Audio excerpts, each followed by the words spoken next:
नमस्कार दोस्तों, जैसा कि आपको पता है अभी हाल ही में इलेक्शन कमीशन ऑफ इंडिया ने एसआईआर के सेकंड फेज के लिए घोषणा की है, जिसमें 28 अक्टूबर से लेकर 7 फरवरी 2026 तक ये काम चलेगा। अब इसमें आज यानी 4 नवंबर से 4 दिसंबर तक बीएलओ आपके घर पर आएंगे, आपको आपका गणना प्रपत्र देंगे और आपको उस गणना प्रपत्र को फिल करके वापस बीएलओ को जमा करवाना होगा। उसमें कुछ दस्तावेज लगेंगे, वो दस्तावेज मैं आपको इस वीडियो में बताने वाला हूं और मैं बताने वाला हूं कि किस प्रकार से आप जो ऑफिशियल जो गणना प्रपत्र आपको मिलेगा, जो बीएलओ आपको देगा, वो आप किस प्रकार से भरेंगे। ये इस प्रकार का ऑफिशियल गणना प्रपत्र आपको बीएलओ के द्वारा दिया जाएगा। उसमें कुछ इंस्ट्रक्शन होंगे, उनको भी आपको ध्यान से पढ़ लेना है और मैं आपको इसमें स्टेप बाय स्टेप बताने वाला हूं कि किस प्रकार से आप इस परिगणना प्रपत्र को जो है भर सकते हैं।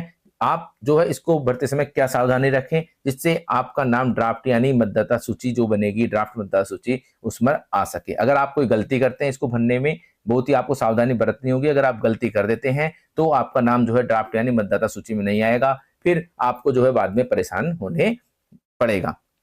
ठीक है, तो आपको इस वीडियो को पूरा ध्यान से देखना है और अंत तक इसको बिना स्किप किए देखना है। अगर आप हमारे चैनल पर नए हैं तो आप हमारे चैनल को सब्सक्राइब जरूर कर लें। वीडियो अगर आपको थोड़ा सा भी अच्छा लगे तो इसे लाइक करके अपने फैमिली और दोस्तों के साथ शेयर जरूर कर दें। तो चलिए शुरुआत करते हैं वीडियो की। देख लिए, सबसे पहले हम आपको यहाँ पर बता देते हैं कि यहाँ पर इस प्रकार का गणना प्रपत्र जो है आपको बीएलओ के द्वारा घर पे आके दिया जाएगा। तो दोस्तों चलिए शुरुआत करते हैं और सीखते हैं कि किस प्रकार से हम ये जो बीएलओ द्वारा परिगणना प्रपत्र आपको दिए जाएगा उसको किस प्रकार से हम फिल कर सकते हैं और हमें क्या क्या सावधानियां बरतनी होगी। अब देखिए साथियों, यहाँ पर हमारे पास गणना प्रपत्र आ चुका है। अब इसमें देखिए यहाँ पर जो है सबसे पहले निर्वाचक का नाम यहाँ पे लिखा हुआ है, एपिक नंबर लिखा हुआ है, एड्रेस लिखा हुआ है, तहसील यहाँ पर और जिला यहाँ पर लिखा हुआ है। आपकी सारी डिटेल यहाँ पर दी हुई होती है। ये प्री प्रिंटेड फॉर्म आपको मिलेगा, बीएलओ आपके घर पे देने आएगा। क्रम संख्या लिखी है, भाग संख्या है, विधानसभा क्षेत्र लिखा हुआ है, राज्य का नाम है। ठीक है, सब चीजें आपकी इसमें रहेगी। ये क्यूआर कोड रहेगा, इसको जो है आप स्कैन करके देख सकते हैं कि आपके पूरा फॉर्म जो है खुल जाता है। आपकी यहाँ पर फोटो जो पुरानी आपके एपिक कार्ड में वो यहाँ पर आपको मिलेगी। तो सबसे पहले आपको काम क्या करना है, आपको 2 फोटो ऐसी बनवा ली है जिनका बैकग्राउंड व्हाइट हो और जो वर्तमान फोटो आपकी प्रेजेंट की वो फोटो आपको यहाँ पर चिपका के रख देनी है जब भी बीएलओ आएगा। ठीक है, तो आप ये पहले से ही रख लें इसको बनवा के। अब इसके बाद बात करते हैं जन्म तिथि। यहाँ पर जन्म तिथि आपको किस फॉर्मेट में डालनी है, अपनी जन्म तिथि, डेट, मंथ और ईयर। ठीक है, मतलब आपको डेट डालनी है, उसके बाद मंथ डालना है और यहाँ पर ईयर डालना है। तो आपको इस प्रकार से यहाँ पर आपकी जन्म तिथि लिख देनी है। आधार संख्या का ऑप्शन दिया हुआ है, ये वैकल्पिक है। आपके पास आधार संख्या है तो आप डाल भी सकते हैं, नहीं भी डाल सकते, ये आपकी इच्छा पर निर्भर करता है। आप अपना मोबाइल नंबर यहाँ पर डाल दें। ठीक है, यहाँ पर आपका मोबाइल नंबर डलेगा। इसके बाद में यहाँ पर पिता और अभिभावक का नाम दिया हुआ है, तो यहाँ पर जो ये कॉलम है इसके सामने पिता और आपके अभिभावक जो भी है उनका नाम लिख देना है।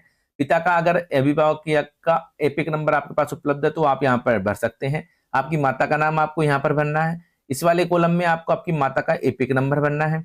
इस वाले कॉलम में अगर आप माता पिता का नाम नहीं भर रहे हैं, आप पति या पत्नी का नाम भर रहे हैं तो आप इस वाले कॉलम में भरेंगे। पति या पत्नी का एपिक नंबर आपको इस वाले कॉलम पर भरना होगा। तो ये सारी डिटेल आपकी जो नॉर्मल डिटेल है ये आपको सारी फिल कर देनी है, ये आप आसानी से भर सकते हैं। अब मेन मुद्दा आता है, सबसे बड़ी चीज है कि आपको ये जो नीचे 2 पार्ट दिए हुए हैं ये पार्ट बहुत इंपॉर्टेंट है। ये जो 2 ऑप्शन दिए हुए हैं ये बहुत इंपॉर्टेंट है, इनको आपको बहुत ही सावधानी से बनना है और इसको आपको अच्छे से ध्यान रखना है। ये पूरा वीडियो आप अच्छे से देखें, इसको स्किप ना करें दोस्तों। अगर आपने स्किप कर दिया और गलती हो गई तो आपका फॉर्म जमा नहीं होगा और आपका नाम ड्राफ्ट सूची में नहीं आएगा। तो इसे आप जो ध्यान से देखें। अब देखिए यहाँ पर जो हमारे पास 2 कॉलम अवेलेबल है, अंतिम विशेष गहन पुनरीक्षण की निर्वाचक नामावली में निर्वाचक का विवरण और दूसरा है उस रिश्तेदार का विवरण जिसका नाम पिछले कॉलम में दिया गया है अंतिम विशेष गहन पुनरीक्षण के अनुसार। अब हम इनको 2 कॉलम को नाम दे देते हैं, ये ए कॉलम हो गया हमारा और ये हो गया हमारा बी कॉलम। ठीक है, अब हमें क्या करना है, हमें यहाँ पर अगर आपका नाम 2002 की वोटर लिस्ट में है, ठीक है, आपका नाम अगर 2002 की वोटर लिस्ट में है तो आपको ये वाला कॉलम फिल करना है। ए कॉलम पूरा फिल कर देना है यहाँ पर, आपको बी कॉलम फिल नहीं करना होगा। ठीक है, तो आपको क्या करना होगा, अब ए कॉलम की बात कर लेते हैं कि 2002 में आपका नाम है तो उसके अकॉर्डिंग आपको सारी डिटेल यहाँ पर फिल कर देनी है। 2002 की लिस्ट में जो आपका नाम है, निर्वाचक का नाम यानी मतदाता जो भी है उसका नाम 2002 की लिस्ट में क्या है वो आपको यहाँ फिल करना है। उसका एपिक नंबर अगर उपलब्ध है तो आप यहाँ फिल कर सकते हैं। उसके रिश्तेदार का नाम, जो मतलब उसमें रिश्तेदार आपने फादर था, हस्बैंड था, मदर था, जो भी लिखा हुआ आपके 2002 की सूची में, वो आपको यहाँ पे फिल कर देना है। रिश्ते का नाम, मतलब फादर है, मदर है, ये आपका नाम लिख देना। आपका जिला कौन सा था, ये आपको फिल कर देना। राज्य कौन सा था, ये आपको फिल कर देना। विधानसभा निर्वाचन क्षेत्र, वो सारी डिटेल आपको उसमें मिल जाएगी, तो आपको यहाँ पर भर देनी है। उसके बाद में विधानसभा निर्वाचन क्षेत्र की संख्या, ये आप जरूर फिल कर दें। भाग संख्या और क्रम संख्या, ये आपको 2002 की मतदाता सूची में मिल जाएगी। अगर आप दोस्तों आपने अभी तक 2002 की मतदाता सूची को नहीं देखा है, आपका नाम आपको पता नहीं है कहां पर है, तो मैंने इसके लिए एक वीडियो बना रखा है। उस वीडियो का लिंक मैंने इस वाले वीडियो के डिस्क्रिप्शन में दे रखा है, तो आप वहां से जो है 2002 की लिस्ट में हम अपना नाम किस प्रकार से चेक कर सकते हैं, डाउनलोड कर सकते हैं, वो आप वहां से देख सकते हैं। अब ये हमारे बात हो गई ए की। अब हम बात करते हैं बी वाले सेक्शन की हमारे, ठीक है। तो यहाँ पर लिखा हुआ उस रिश्तेदार का विवरण जिसका नाम पिछले कॉलम में दिया गया है, अंतिम विशेष गहन परिरक्षण के अनुसार। अब आपको बी कॉलम कब भरना है? बी कॉलम जब भरना है जब आपका नाम 2002 की लिस्ट में नहीं है।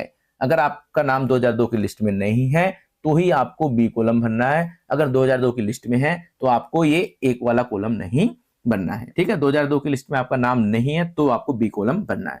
अब इसमें आपको क्या करना है, अब उस रिश्तेदार का विवरण भरना है जिसका नाम पिछले कॉलम में दिया गया है। अब आपको यहाँ पे क्या करना है, ये चीज आपको बीएलओ से पूछ लेनी है, क्योंकि आपको एज ए प्रोजेनी में बीएलओ के द्वारा पहले से ऐड कर दिया गया है। मान लीजिए आपके माता पिता का नाम 2002 की सूची में था और आपका नाम नहीं था, तो आपको बी कॉलम भरना है।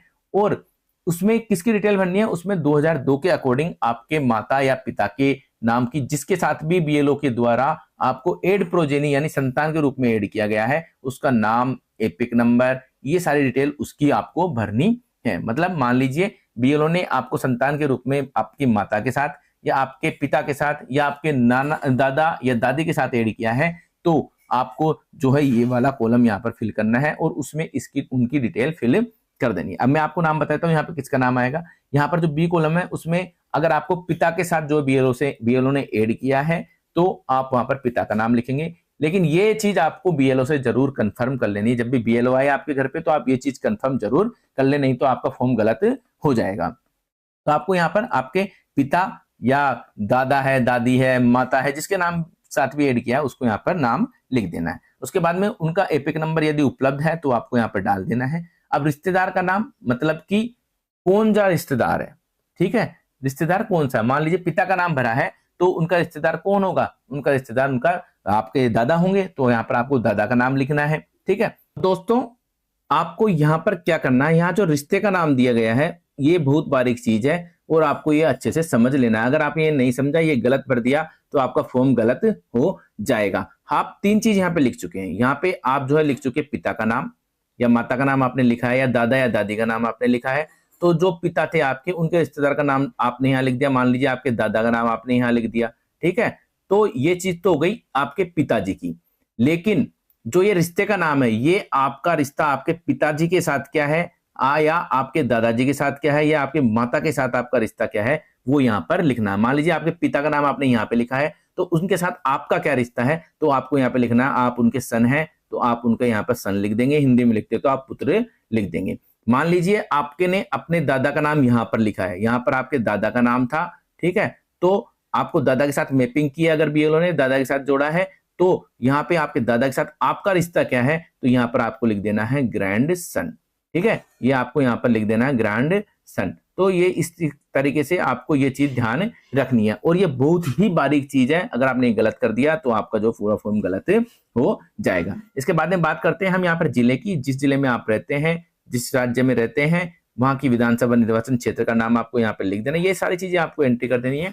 अब यहाँ की नीचे वाले कॉलम की बात करते हैं, विधानसभा निर्वाचन क्षेत्र की संख्या। ये आपके पिताजी का जो आपने कॉलम भरा है या आपका जो अभी भाग संख्या है, क्रम संख्या है, उसके अकॉर्डिंग आपको भरना होगा। आपको ये सारी डिटेल यानी कि विधानसभा निर्वाचन क्षेत्र, भाग संख्या, क्रम संख्या उस रिश्तेदार का लिखना है जिसके साथ में आपको बीएलओ ने ऐड किया। पिता के साथ ऐड किया तो पिता का डालना है, 2002 का विवरण, ठीक है। और अगर माता के साथ किया है तो माता का भाग संख्या जो भी है, क्रम संख्या, वो उनकी सारी विवरण यहाँ पर आपको डाल देना है। अब हम नीचे की तरफ चलते हैं और देखते हैं कि यहाँ पर कुछ घोषणाएं दी हुई है। वो घोषणाएं आपको यहाँ पर पढ़ लेनी है आपको ये साइन करने से पहले। फिर आपको क्या करना है, फिर आपको यहाँ पर जो है क्या करना है, यहाँ पर हस्ताक्षर करने हैं, ठीक है, यहाँ पर रिश्ते के साथ में, ठीक है, निर्वाचक या परिवार के किसी अन्य सदस्य के हस्ताक्षर कर सकते हैं, आप खुद का भी कर सकते हैं, या परिवार के अन्य सदस्य का भी हस्ताक्षर यहाँ पर हो सकता है। और अन्य सदस्य के हस्ताक्षर करेंगे तो उसका रिश्ते का यहाँ पर उल्लेख जरूर करना है, ठीक है। और यहाँ पर जो है बीएलओ की घोषणा है,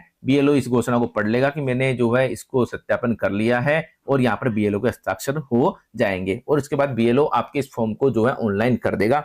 दोस्तों, इस प्रकार से आप गणना प्रपत्र को भर सकते हैं और बीएलओ को जमा करवा सकते हैं। अगर आपको इसमें भरने में कोई प्रॉब्लम आती है तो आप हमसे कमेंट सेक्शन में जरूर कमेंट करके पूछ लीजिए, हम आपके प्रश्न का जरूर जवाब देंगे। तो आप जो है इसको जल्द से जल्द भर लें, और ये जो डॉक्यूमेंट मैंने बताए थे आप जो है उनको अपने पास जरूर रख लें, और 2 फोटो आपकी अपने साथ में रखें, जिससे बीएलओ को भी कोई परेशानी ना हो बाद में आने में, और बीएलओ भी आपका फॉर्म जो साथ के साथ जो है वो भरवा के आपसे ले जा सके।